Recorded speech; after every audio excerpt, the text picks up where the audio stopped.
जय श्री कृष्णा। राधे राधे। आज आप लोग सुनेंगे वैशाख मास में सुने जाने वाले महात्मा प्रसंग में राजा महिरथ की कथा। यमराज कहते हैं, ब्राह्मण पूर्व काल की बात है। महिरथ नाम से विख्यात एक राजा थे। उन्हें अपने पूर्व जन्म के पुण्यों के फलस्वरूप प्रचुर ऐश्वर्य और संपत्ति प्राप्त हुई थी, परंतु राज्य लक्ष्मी का सारा भार मंत्री पर रखकर स्वयं विषय भोग में आसक्त हो रहे थे। वे न प्रजा की ओर दृष्टि डालते थे और न धन की ओर। धर्म और अर्थ का काम भी कभी नहीं देखते थे। उनकी वाणी तथा उनका मन कामनियों की क्रीड़ा में ही आसक्त था। राजा के पुरोहित का नाम कश्यप था। जब राजा को विषयों में रमते हुए बहुत दिन व्यतीत हो गए, तब पुरोहित ने मन में विचार किया, जो गुरु मोहवश राजा को अधर्म से नहीं रोकता, वह भी उसके पाप का भागी होता है। यदि समझाने पर भी राजा अपने पुरोहितों के वचनों का अवहेलना करता है, तो पुरोहित निर्दोष हो जाता है। उस दशा में राजा ही सारे दोषों का भागी होता है।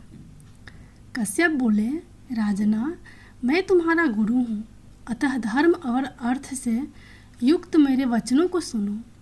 राजा के लिए यही सबसे बड़ा धर्म है कि वह गुरु की आज्ञा में रहे। गुरु की आज्ञा का आंशिक पालन भी राजाओं की आयु, लक्ष्मी तथा शौक को बढ़ाने वाला है। तुमने दान के द्वारा कभी ब्राह्मणों को तृप्त नहीं किया, भगवान श्री विष्णु की आराधना नहीं की, कोई व्रत, तपस्या तथा तीर्थ भी नहीं किया। महाराज, कितने खेद की बात है, तुमने काम के अधीन होकर कभी भगवान के नाम का स्मरण नहीं किया। अबलाओं की संगत में पड़कर विद्वानों की संगति नहीं की। जिसका मन स्त्रियों ने हर लिया, उसे अपनी विद्या, तपस्या, त्याग, नीति तथा विवेकशील चित्त से क्या लाभ हुआ। एकमात्र धर्म ही सबसे महान और श्रेष्ठ है, जो मृत्यु के बाद भी साथ जाता है। शरीर के उपभोग में आने वाली अन्य जितनी वस्तुएं हैं, वे सब यहीं नष्ट हो जाती हैं। धर्म की सहायता से ही मनुष्य दुर्गति से पार होता है। राजेंद्र, क्या तुम नहीं जानते, मनुष्यों के जीवन का विलास जल की उताल तरंगों के समान चंचल एवं अनित्य है, जिनके लिए विनय ही पगड़ी और मुकुट है, सत्य और धर्म की कुंडल है तथा त्याग की कंगन है। उन्हें जड़ आभूषणों की क्या आवश्यकता है। मनुष्य के निर्जीव शरीर को काठ और ढेले के समान पृथ्वी पर फेंक उसके बंधु बांधव मुंह फेर कर चल देते हैं। केवल धर्म ही उसके पीछे पीछे जाता है। सब कुछ जा रहा है, आयु प्रतिदिन छीन हो रही है तथा यह जीवन भी लुप्त होता जा रहा है। ऐसी अवस्था में भी तुम उठकर भागते क्यों नहीं। स्त्री पुरुष आदि कुटुंब, शरीर तथा द्रव्य संग्रह, ये सब पराये हैं, अनित्य है, किंतु पुण्य और पाप अपने हैं। जब एक दिन सब कुछ छोड़कर तुम्हें विवशता पूर्वक जाना ही है, तो तुम अनर्थ में फंसकर अपने धर्म का अनुष्ठान क्यों नहीं करते। मरने के बाद उस दुर्गम पथ पर अकेले कैसे जा सकोगे, जहाँ न ठहरने के लिए स्थान, न खाने योग्य अन्न, न पानी, न राह खर्च और न राह बताने वाला कोई गुरु ही है। यहाँ से प्रस्थान करने के बाद तुम्हारे पीछे कुछ भी नहीं जाएगा, केवल पाप और पुण्य जाते समय तुम्हारे पीछे पीछे जाएंगे। अतः तुम आलस्य छोड़कर वेदों तथा स्मृतियों में बताए हुए देश और कुल के अनुरूप हितकारक कर्म का अनुष्ठान करो। धर्म मूलक सदाचार का सेवन करो। अर्थ और काम भी यदि धर्म से रहित हो तो उनका परित्याग कर देना चाहिए। दिन रात इंद्रिय विजय रूपी योग का अनुष्ठान करना चाहिए, क्योंकि जितेंद्रिय राजा ही प्रजा को अपने वश में रख सकता है। लक्ष्मी अत्यंत प्रगल्भ रमणी के कटाक्ष के समान चंचल होती हैं। विनय रूपी गुण धारण करने से ही वह राजाओं के पास काल तक ठहरती हैं। जो अत्यंत कामी और घमंडी है, जिसका सारा कार्य बिना विचारे ही होता है, उन मूढ़ चेता राजाओं की संपत्ति उनकी आयु के साथ ही नष्ट हो जाती है। बेवसन और मृत्यु, इनमें व्यसन को ही कष्टदायक बताया गया है। वे शयन में पड़े हुए राजा की अधोगति होती है, और जो व्यसन से दूर रहता है वह स्वर्ग लोक में जाता है। व्यसन व दुख विशेषतः काम से ही उत्पन्न होते हैं, अतः काम का परित्याग करो। पन्ने में फंस जाने पर वैभव एवं भोग स्थिर नहीं रहते। पापों में फंस जाने पर वैभव एवं भोग स्थिर नहीं रहते, वे शीघ्र ही नष्ट हो जाते हैं। चलते रुकते जागते और सोते समय भी जिसका चित्त विचार में संलग्न नहीं रहता, वह जीते जी मेरे तुल्य है। विद्वान पुरुष विषय चिंता छोड़कर समतापूर्ण स्थिर एवं व्यवहारिक युक्ति से परमार्थ का साधन करते हैं। जीव का चित्त बालक की भांति चपल होता है, अतः उसे बलपूर्वक काम लेना चाहिए। राजना, धर्म के तत्वदर्शी वृद्ध पुरुषों की वृद्ध का सहारा ले। पड़ा बुद्धि के द्वारा अपने कुप्त गामी चित्त को वश में करना चाहिए। लौकिक धर्म, मित्र, भाई, बंधु, हाथ पैरों का चलना, देशांतर में जाना, शरीर से क्लेश उठाना तथा तीर्थ के लिए यत्न करना आदि कोई भी परम पद प्राप्ति में सहायता नहीं कर सकते। केवल परमात्मा में मन लगाकर उनका नाम जप करने से ही उस पद की प्राप्ति होती है। इसलिए राजना, विद्वान पुरुष को उचित है कि वह विषयों में प्रवृत्त हुए चित्त को रोकने के लिए यत्न करे। यत्न से वह अवश्य ही वश में हो जाता है। यदि मनुष्य मोह में पड़ जाए, स्वयं विचार करने में असमर्थ हो जाए, तो उसे विद्वान सुहृदों के पास जाकर प्रश्न करना चाहिए। वे पूछने पर यथोचित कर्तव्य का उपदेश देते हैं। कल्याण की इच्छा रखने वाले को हर एक उपाय से काम और क्रोध का निग्रह करना चाहिए, क्योंकि वे दोनों कल्याण का विघात करने के लिए उद्धत रहते हैं। राजना, काम बड़ा बलवान है, वह शरीर के भीतर रहने वाला महान शत्रु है। श्रेय की अभिलाषा रखने वाले पुरुष को उसके अधीन नहीं बोलना चाहिए, अतः विधि पूर्वक पालन किया हुआ धर्म ही सबसे श्रेष्ठ है। इसलिए तुम धैर्य धारण करके धर्म का ही आचरण करो। यह श्वास बड़ा चंचल है, जीवन उसी के अधीन है। ऐसी स्थिति में भी कौन मनुष्य धर्म के आचरण में विलंब करेगा। राजना, जो वृद्धावस्था को प्राप्त हो चुका है, उसका चित्त भी इन निषिद्ध विषयों की ओर से नहीं हटता। हाय, यह कितने शोक की बात है। पृथ्वीनाथ, इस काम के मोह में पड़कर तुम्हारी सारी उम्र व्यर्थ बीत गई। अब भी तो अपने हित साधनों में लगो। राजना, तुम्हारे लिए सर्वोत्तम हित की बात कहता हूँ, क्योंकि मैं तुम्हारा पुरोहित और तुम्हारे भले बुरे कर्मों का भागी हूँ। मुनीश्वरों ने ब्रह्म हत्या, सुरापन, चोरी, गुरूप पत्नी गम आदि महापातक बताए हैं। उनमें से मनुष्यों द्वारा मन, वाणी और शरीर से भी किए हुए जो पाप है, उन्हें वैशाख मास समाप्त कर देता है। जैसे सूर्य अंधकार का नाश करता है, उसी प्रकार वैशाख मास पाप रूपी महान अंधकार को समर्था नष्ट कर डालता है। इसलिए तुम विधि पूर्वक वैशाख का व्रत का पालन करो। राजना, मनुष्य वैशाख मास की विधि की अनुष्ठान द्वारा होने वाले पुण्य के प्रभाव से जन्म भर के किए हुए घोर पापों का परित्याग करके परम धाम को प्राप्त होता है। इसलिए महाराज, तुम भी इस वैशाख मास में प्रातः स्नान करके विधि पूर्वक भगवान मधुसूदन की पूजा करो। जिस प्रकार कूटने छांटने की क्रिया से चावल की भूसी छूट जाती है, माजने से तांबे की कालिख मिट जाती है, उसी प्रकार शुभ कर्म का अनुष्ठान करने से पुरुष के अंतःकरण का मल धुल जाता है। राजा ने कहा, सौम्य स्वभाव वाले गुरुदेव, आपने मुझे वह अमृत पिलाया जिसका अभिभाव समुद्र से नहीं हुआ है।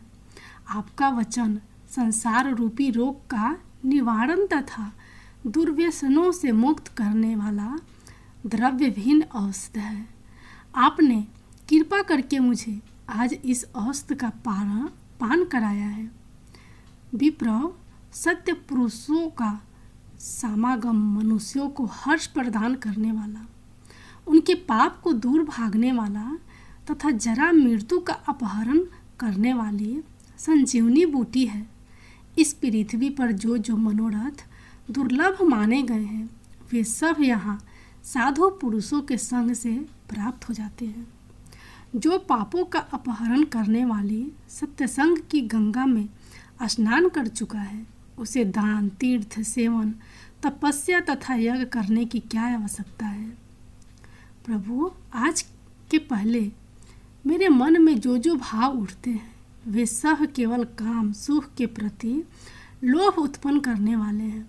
परंतु आज आपके दर्शन से तथा वचन सुनने से उनमें विपरीत भाव आ गया।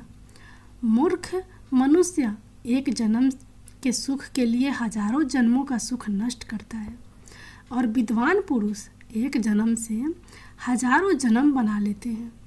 हाय हाय, कितने खेद की बात है कि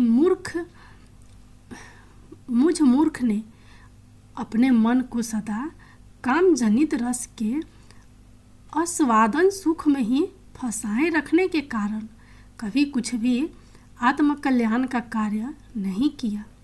अहो, मेरे मन का कैसा मोह है, जिससे मैंने स्त्रियों के फेर में पकड़कर अपनी आत्मा को घोर विपत्ति में डाल दिया, जिसका भविष्य अत्यंत दुखमय है तथा जिससे पार पाना बहुत कठिन है। भगवान, आपने समन्तः संतुष्ट होकर अपनी वाणी से आज मुझे मेरी स्थिति का बोध करा दिया। अब उपदेश देकर मेरा उद्धार कीजिए। पूर्व जन्म में मैंने कोई पुण्य किया था जिससे आपने मुझे बोध कराया है। विशेषतः आपके चरणों की धूलि से आज मैं पवित्र हो गया। वक्ताओं में श्रेष्ठ, अब आप मुझे वैशाख मास की विधि बताइए। कश्यप जी बोले, राजना, बुद्धिमान पुरुष को चाहिए कि वह बिना पूछे अथवा अन्यायपूर्वक पूछने पर किसी को उपदेश ना दे। लोक में जानते हुए भी जरवत अनजान की भांति आचरण करे, परंतु विद्वानों, शिष्यों, पुत्रों तथा श्रद्धालुओं पुरुषों को उनके हित की बात कृपापूर्वक बिना पूछे ही भी बतानी चाहिए। राजना, इस समय तुम्हारा मन धर्म में स्थिर हुआ है, अतः तुम्हें वैशाख स्नान के उत्तम व्रत का पालन करूँगा। तदंतर पुरोहित कश्यप ने राजा महिरथ से वैशाख मास में स्नान, दान तथा पूजन कराया। शास्त्र में वैशाख स्नान की जैसी विधि उन्होंने देखी थी, उसका पूरा पालन कराया। राजा महिरथ ने भी गुरु की प्रेरणा से उस समय विधि पूर्वक सब नियमों का पालन किया तथा माधव मास का जो विधान उन्होंने बताया वह सब आदर पूर्वक सुना। उन निप्य श्रेष्ठ ने प्रातःकाल स्नान करके भक्ति भाव के साथ पद और अर्घ आदि देकर श्री हरि का पूजन किया तथा नैवेद्य भोग लगाया। यमराज कहते हैं, ब्राह्मणा, तत्पश्चात राजा के ऊपर काल की दृष्टि पड़ी। अधिक मात्रा में रात्रि का सेवन करने से उन्हें क्षय का रोग हो गया था, जिससे उनका शरीर अत्यंत दुर्लभ हो गया। अनंत गोतवा उनकी मृत्यु हो गई। उस समय मेरे तथा भगवान विष्णु के दूत भी उन्हें लेने पहुँचे। विष्णु दूतों ने ये यमराज धर्मात्मा है यो कहकर मेरे सेवकों को डांटा और स्वयं राजा को विमान पर बिठाकर वे वैकुंठ लोक में ले गए। वैशाख मास में प्रातःकाल स्नान करने से राजा का पातक नष्ट हो चुका था। भगवान विष्णु के दूत अत्यंत चतुर होते हैं। वे भगवान की आज्ञा के अनुसार राजा महिरथ को नरक मार्ग के निकट से ले चले। जाते जाते राजा ने नरक में पकाए जाने के कारण घोर चित्तकार करने वाले नारकीय जीवों का अर्थनाद सुना। कहार में डालकर औंटाए जाने वाले पापियों का कंद्रदन बड़ा भयंकर था। सुनकर राजा को बड़ा विस्मय हुआ। वे अत्यंत दुखी होकर दूतों से बोले, जीवों के कहराने की यह भयंकर आवाज़ क्यों सुनाई दे रही है? इसमें क्या कारण है? आप लोग सब बातें बताने की कृपा करें। विष्णुदूत बोले, जिन प्राणियों ने धर्म की मर्यादा का परित्याग किया है, जो पापाचारी एवं पुण्यहीन हैं, वे तामिस्त्र आदि भयंकर नरकों में डाले गए हैं। पापी मनुष्य प्राण त्यागने के पश्चात यमलोक के मार्ग में आकर भयानक दुख भोगते हैं। यमराज के भयानक दूत उन्हें इधर उधर घसीटते हैं और वे अंधकार में गिर पड़ते हैं। उन्हें आग में जलाया जाता है। उनके शरीर में कांटे चुभाए जाते हैं। उनको आरी से चीरा जाता है तथा वे भूख प्यास से पीड़ित रहते हैं। पीप और रक्त की दुर्गंध के कारण उन्हें बार बार मूर्छा आ जाती है। कहीं वे खौलते हुए तेल में औंटाए जाते हैं, कहीं उन पर मूसलों की मार पड़ती है और कहीं तपाए हुए लोहे की शिलाओं पर डालकर उन्हें पकाया जाता है। कहीं वमन, कहीं पीप और कहीं रक्त उन्हें खाने को मिलता है।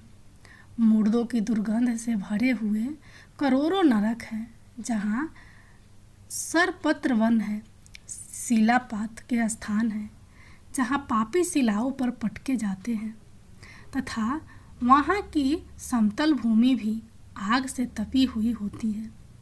इसके सिवा गर्म लोहे के खौलते हुए तेल के, मैदा के तपे हुए स्तंभ के तथा कुट सालमली नाम के भी नरक हैं।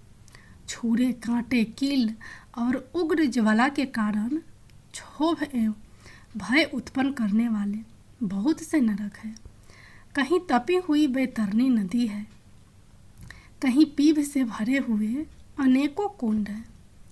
इन सब में पृथक पृथक पापियों को डाला जाता है। कुछ नरक ऐसे भी हैं जो जंगल के रूप में हैं। वहाँ के पत्ते तलवार की धार के समान तीखे हैं। इसी से उन्हें असिप त्रवन कहते हैं। वहाँ प्रवेश करते ही नर नारियों के शरीर की कतने और छीलने लगते हैं। कितने ही नरक घोर अंधकार तथा आग की लपटों के कारण अत्यंत दारुण प्रतीत होती है। इनमें बार बार यातना भोगने के कारण पापी जीव नाना प्रकार के स्वरों में रोते और विलाप करते हैं। राजना, इस प्रकार से ये शास्त्र विरुद्ध कर्म करने वाले पापी जीव कहलाते हुए नरक यातना का कष्ट भोग रहे हैं। उन्हीं का यह कंदरन हो रहा है। सभी प्राणियों को अपने पूर्वकृत कर्मों का भोग भोगना पड़ता है। पराई स्त्रियों का संग प्रसन्नता के लिए किया जाता है, किंतु वास्तव में वह दुख ही देने वाला होता है। 2 घड़ी तक किया हुआ विषय सुख का आस्वादन अनेक कल्पों तक दुख देने वाला होता है। राजेंद्र, तुमने वैशाख मास में प्रातः स्नान किया है। उसकी विधि का पालन करने से तुम्हारा शरीर पावन बन गया है। उससे छूकर बहने वाली वायु का स्पर्श पाकर ये क्षण भर के लिए सुखी हो गए हैं। तुम्हारे तेज से इन्हें बड़ी तृप्ति मिल रही है। इसी से अब ये नरकवर्ती जीव कहलाना छोड़कर चुप हो गए हैं। पुण्यवानों का नाम भी यदि सुना या उच्चारण किया जाए तो वह सुख का साधक होता है, तथा उसे छूकर चलने वाली वायु भी शरीर में लगने पर बड़ा सुख देती है। नमापि पुण्यशीलना कृतम। यमराज कहते हैं, करुणा के सागर राजा महिरथ अद्भुत कर्म करने वाले भगवान श्री विष्णु के दूतों की उपयुक्त बात सुनकर दवित्र हो उठे। निश्चय ही साधु पुरुषों का हृदय मक्खन के समान होता है, जैसे नवनीत आग की आँच पाकर पिघल जाता है। उसी प्रकार साधु पुरुषों का हृदय भी दूसरों के संताप से संतप्त होकर दवित्र हो उठता है। उस समय राजा ने दूतों से कहा। राजा बोले, इन्हें देखकर मुझे बड़ी व्यथा हो रही है। मैं इन व्यथित प्राणियों को छोड़कर जाना नहीं चाहता। मेरी समझ में सबसे बड़ा पापी वही है जो समर्थ होते हुए भी वेदनाग्रस्त जीवों का शोक दूर न कर सके। यदि मेरे शरीर को छूकर बहने वाले वायु के स्पर्श से ये जीव सुखी हुए हैं, तो आप लोग मुझे उसी स्थान पर ले चलिए, क्योंकि जो चंदन वृक्ष की भांति दूसरों के ताप दूर करके उन्हें आह्लादित करते हैं, तथा जो परोपकार के लिए स्वयं कष्ट उठाते हैं, वे ही पुण्य आत्मा है। संसार में वे ही संत है जो दूसरों के दुखों का नाश करते हैं, तथा पीड़ित जीवों की पीड़ा दूर करने के लिए जिन्होंने अपने प्राणों को तिनके के समान निछावर कर दिया है। जो मनुष्य सदा दूसरों की भलाई के लिए उद्धत रहते हैं, उन्होंने ही इस पृथ्वी को धारण कर रखा है, जहाँ सदा अपने मन को ही सुख मिलता है। वह स्वर्ग भी नरक के ही समान है। अतः साधु पुरुष सदा दूसरों के सुख से ही सुखी होते हैं। यहाँ नरक में गिरना अच्छा, प्राणों से वियोग हो जाना भी अच्छा, किंतु पीड़ित जीवों की पीड़ा दूर किए बिना एक क्षण भी सुख भोगना अच्छा नहीं है। दूत बोले, राजना, पापी पुरुष अपने कर्मों का ही फल भोगते हुए भयंकर नरक में पकाए जाते हैं। जिन्होंने दान, होम अथवा पुण्य तीर्थ में स्नान नहीं किया है, मनुष्यों का उपकार तथा कोई उत्तम पुण्य नहीं किया है, वे ही परलोक में आने पर घोर नरकों में पकाए जाते हैं। जिनका शील स्वभाव दूषित है, जो दुराचारी व्यवहार में निंदित, दूसरों की बुराई करने वाले एवं पापी हैं, वे ही नरकों में पड़ते हैं। जो पापी अपने मर्म भेदी वचनों से दूसरों का हृदय विदीर्ण कर डालते हैं, तथा जो पराई स्त्रियों के साथ विहार करते हैं, वे नरकों में पकाए जाते हैं। महाभाग भूपाल, आओ अब भगवान के धाम को चले। तुम पुण्यवान हो, अतः अब तुम्हारा यहाँ ठहरना उचित नहीं है। राजा ने कहा, विष्णु दूतगण, यदि मैं पुण्य आत्मा हूँ तो इस महाभयंकर यात्रा मार्ग में कैसे लाया गया? मैंने कौन सा पाप किया था तथा किस पुण्य के प्रभाव से मैं विष्णु धाम को जाऊंगा? आप लोग मेरे इस संशय का निवारण करें। दूत बोले, राजना, तुम्हारा मन काम के अधीन हो रहा है, इसलिए तुमने कोई पुण्य यागानुष्ठान अथवा यज्ञावशिष्ट अन्य का भोजन नहीं किया है, इसलिए तुम्हें इस मार्ग से लाया गया है। किंतु लगातार 3 वर्षों तक तुमने अपने गुरु की प्रेरणा से वैशाख असम में विधिपूर्वक प्रातः स्नान किया है तथा महापापों और अति पापों की राशि का विनाश करने वाले भक्त वत्सल विवेश्वर भगवान मधुसूदन की भक्तिपूर्वक पूजा की है। यह सब पुण्यों का सार है। केवल इस एक ही पुण्य से तुम देवताओं द्वारा पूजित होकर श्री विष्णु धाम को ले जाए जा रहे हो। नरेश्वर, जैसे एक ही चिंगारी पड़ जाने से तिनकों की राशि भस्म हो जाती है, उसी प्रकार वैशाख में प्रातः स्नान करने से पाप राशि का विनाश हो जाता है। जो वैशाख में शास्त्र लोक नियमों से युक्त होकर स्नान करता है, वह हरि भक्त पुरुष अति पापों के समूह से छुटकारा पाकर विष्णु पद को प्राप्त होता है। यमराज कहते हैं, ब्राह्मण, तब दया सागर राजा ने उन जीवों के शोक से पीड़ित हो भगवान श्री विष्णु के दूतों से विनय पूर्वक कहा, साधु पुरुष प्राप्त हुए ऐश्वर्य का, गुणों का तथा पुण्य का यही फल मानते हैं कि इनके द्वारा कष्ट में पड़े हुए जीवों की रक्षा की जाए। यदि मेरा कुछ पुण्य है तो उसी के प्रभाव से ये नरक में पड़े हुए जीव निष्पाप होकर स्वर्ग को चले जाए और मैं इनकी जगह नरक में निवास करूँगा। राजा के ऐसे वचन सुनकर श्री विष्णु के मनोहर दूत उनके सत्य और उदारता पर विचार करते हुए इस प्रकार बोले, राजना, इस दया रूप धर्म के अनुष्ठान से तुम्हारे संचित धर्म की विशेष वृद्धि हुई है। तुमने वैशाख मास में जो स्नान, दान, जप, होम, तप तथा देव पूजन आदि कर्म किए हैं, वे अक्षय फल देने वाले हो गए। जो वैशाख मास में स्नान दान करके भगवान का पूजन करता है, वह सह कामनाओं को प्राप्त होकर श्री विष्णु धाम को जाता है।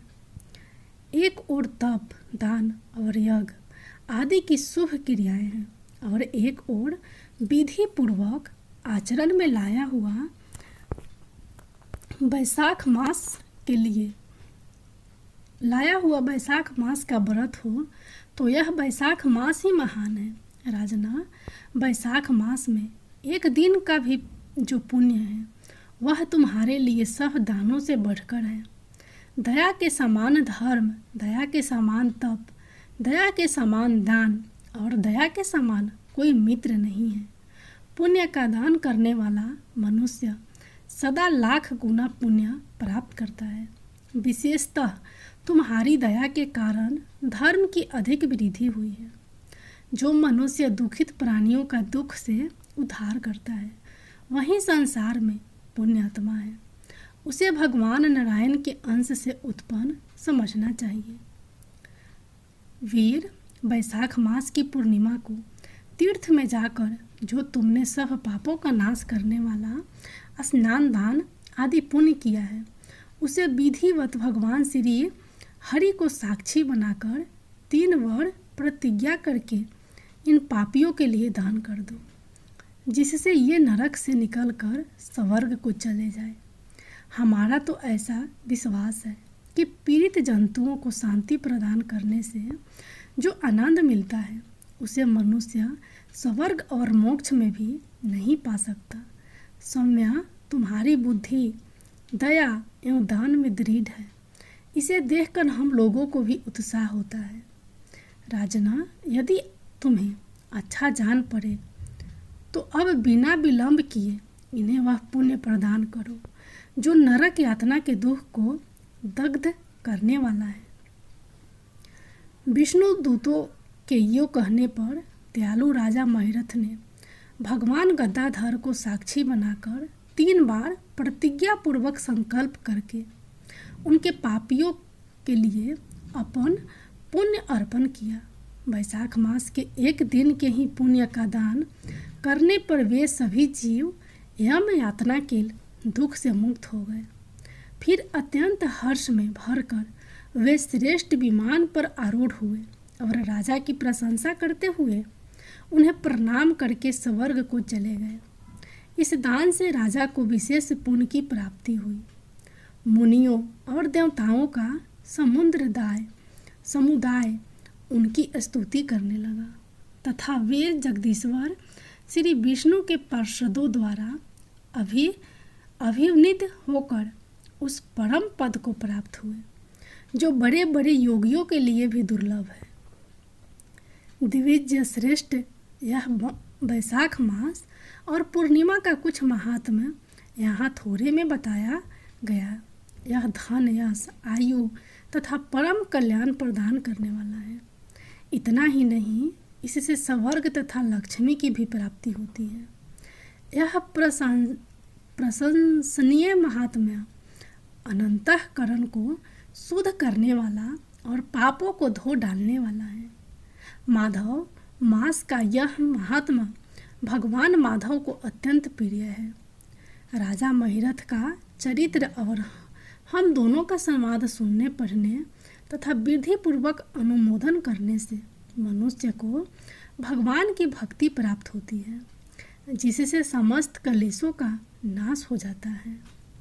सूत जी कहते हैं, धर्मराज की यह बात सुनकर वह ब्राह्मण उन्हें प्रणाम करके चला गया। उसने भूतल पर प्रतिवर्ष स्वयं तो वैशाख स्नान की विधि का पालन किया ही, दूसरों से भी करवाया। यह ब्राह्मण और यम का संवाद मैंने आप लोगों से वैशाख मास के पुण्यमय स्नान के प्रसंग में सुनाया है।